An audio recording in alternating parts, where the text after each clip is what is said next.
એકદમ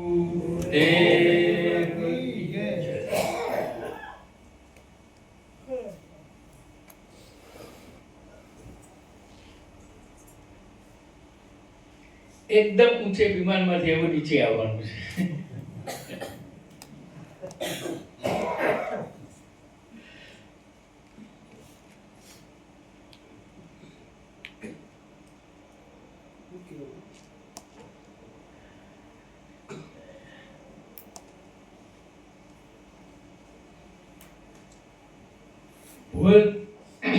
બોધ થઈ ગયા પછી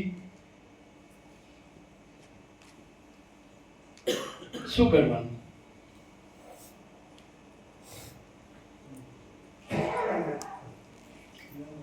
કશું નહીં કરવાનું, એનો અભ્યાસ કરવાનો.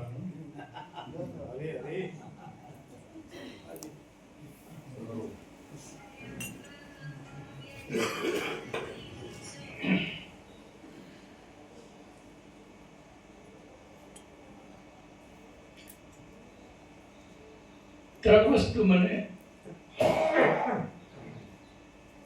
આ ધારામાં ચાલવા માટે જરૂરી લાગી છે: એકાંત, મૌન અને ધ્યાન.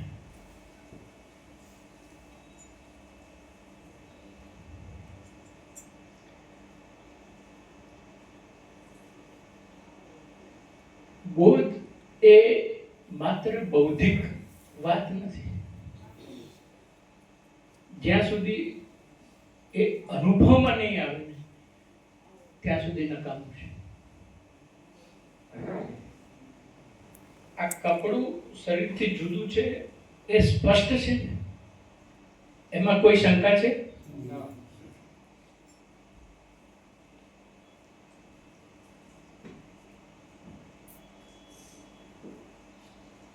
તો આટલું જુદાપણાનો અનુભવ નિશ્ચિતપણે થવો જોઈએ સદૈવ.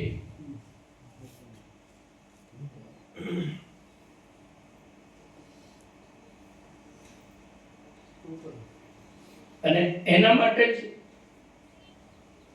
મૌન, એકાંત અને ધ્યાન છે. બાપુજીનું જીવન બહુ નાનપણ અવસ્થાથી છેલ્લે સુધી જોયું તો એમને આ ત્રણ વસ્તુઓનું જ સેવન કરેલું છે. જ્યારથી સમજણના ઘરની અંદર આવીને એમના જીવન તરફ અમે જોયું ત્યારે આ ત્રણ વસ્તુ સતત હતી અને ધારા માત્ર એક જ ચાલે જતી 24 કલાક માટે.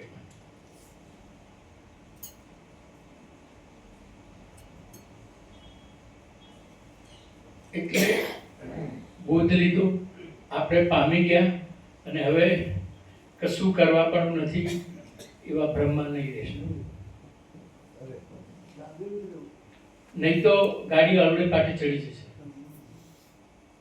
નિશ્ચિત રાહ જોઈને બેઠું છે. સહેજ પણ પ્રમાદ આવ્યો નથી કે પાડે નથી.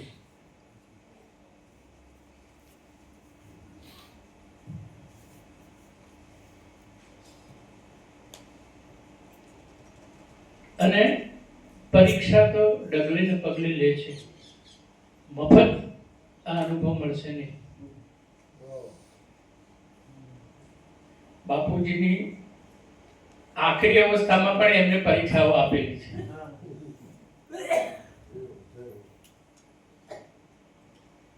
એટલી સજાગતા જોઈએ છે. સજાગતા નહીં હોય તો તરત જ પછડાઈ જવાય છે.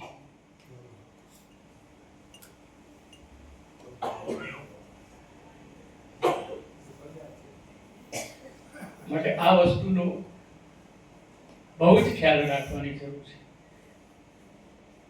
સિદ્ધપુરની અંદર બાપુજી હતા ત્યારે ત્રીજા માળે એમનો રૂમ એકદમ અંધારો અને એક દીવો ટમટમતો હોય. જે લોકો સિદ્ધપુર આવ્યા હશે અને બાપુજીને જોયા હશે એમને કદાચ ખબર હશે.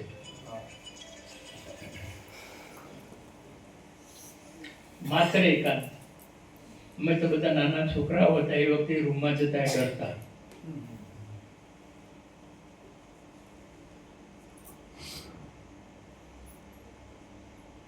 પાલનપુરમાં પણ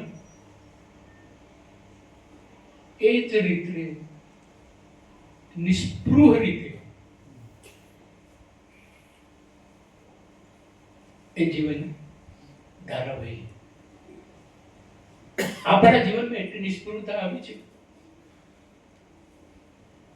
આપણે તપાસવાનું છે.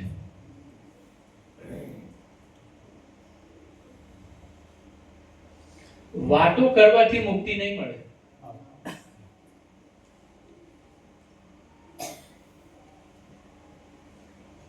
સત્સંગ એ વાતોનો કાનનો વિષય નથી, હૃદયનો વિષય છે.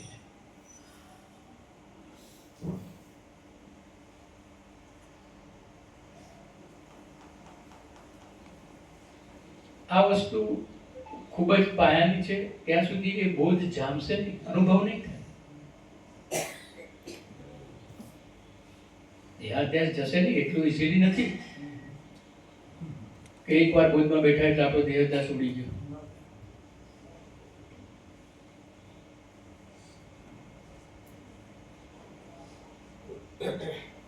બાપુજીનો એક પ્રસંગ છે.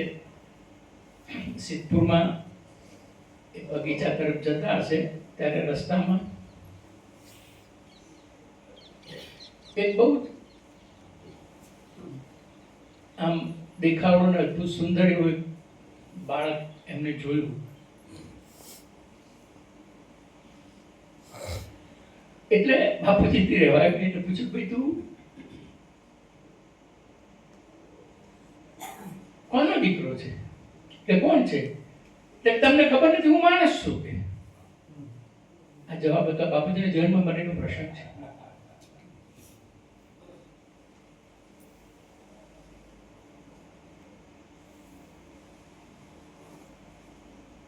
એટલે આ ધારાને હૃદયમાં ઉતારવી, સાંભળવી બહુ સારી લાગે છે.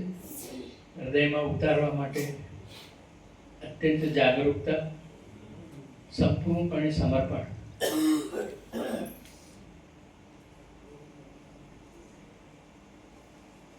વ્યવહાર પક્ષનો આશરો લઈને આપણે જે પ્રમાદ સેવીએ છીએ એમાંથી બહાર નીકળવાની જરૂર છે. વ્યવહાર પ્રમાદ થઈ જાય છે. વ્યવહારનું નામ આપીને આપણે તો પ્રમાદ સેવીએ છીએ.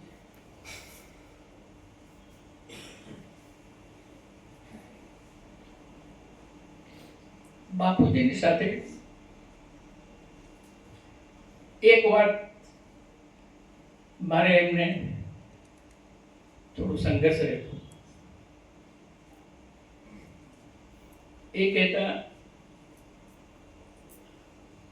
કે બધું માથે ભાર રાખીને કામ કરવું. એક ગાડું જોડતા હોય તો 5 ગાડા જોડજો, એક ખેતર ખેડતા હોય તો 5 ખેતર ખેડજો. મેં કીધું કે બાપુજી તમે કેમ બધું છોડી દીધું? કશું નહીં રાખ્યું. તમે અમને બધાને કહે છો એક ખેતર ખેડતા હોય તો 4 ખેતર ખેડજો, એ કેમ કરો છો? કીધું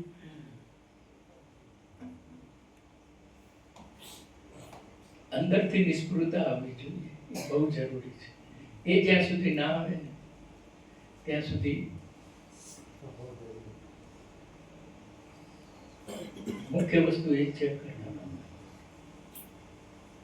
અકર્તા પણ આવે અને છતાંય સંસારની અંદર રસ રહે તો બે વાત ના બે. હજી સુધી હું માનું છું કે એક ખેતર ખેડતા હોય ને એમ કે હવે બીજા 5 ખેતર ખેડજો તો એની અંદર સપડાવાની વાત છે, એવું મારા મનમાં સ્પષ્ટ લાગે છે.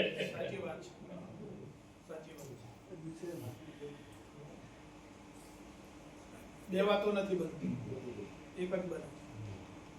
એક મિયાનમાં એક જ તલવાર, બે તલવારો નહીં. એટલે જગત નથી એ વાત સાચી, પણ જગત આપણને ખેંચી જાય છે. માટે પૂર્ણ વૈરાગ્ય કેળવવું, તીવ્ર મુમુક્ષતા લાવવી. એ વગર આ જ્ઞાન હૃદયમાં ઉતરશે નહીં. નિશ્ચિત સમજો. જ્યારે એમને કીધું કે 10 દિવસની શિબિર કરીએ ત્યારે મેં કીધું 5 દિવસ મૌન ના રાખજો કીધું.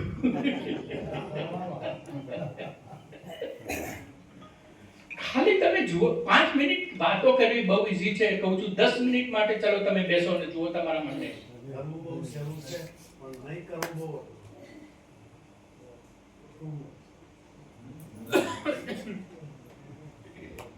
આ સ્થિતિ પ્રાપ્ત કરવી, અને એના માટે જ આ મળ્યું છે આ સાધન. એના માટે બીજું કોઈ પણ સાધન મળ્યું હોય, કૂતરું આ સ્થિતિ પ્રાપ્ત કરી શકશે? બીજું કોઈ પ્રાણી આ સ્થિતિ પ્રાપ્ત કરી શકશે? દેવો પ્રાપ્ત કરી શકે? નારકીનો કોઈ જીવ પ્રાપ્ત કરી શકશે? ઇન્દ્ર પ્રાપ્ત કરી શકશે? આ ખોળીઓ, આ સાધન એ પ્રાપ્ત કરવા માટે મળ્યું છે. એ ક્યાં ખોઈ ગયું? એ સાધન પરમા સુખ ક્યાં શોધ્યું? આપણા બધાના જીવનની અંદર આ ઇતિહાસ સાચો છે કે નહીં? આપણે બધાએ સુખ શેમાં શોધ્યું? સોમાં કે પરમાં? ક્યાં સુધી ઊંઘવું છે?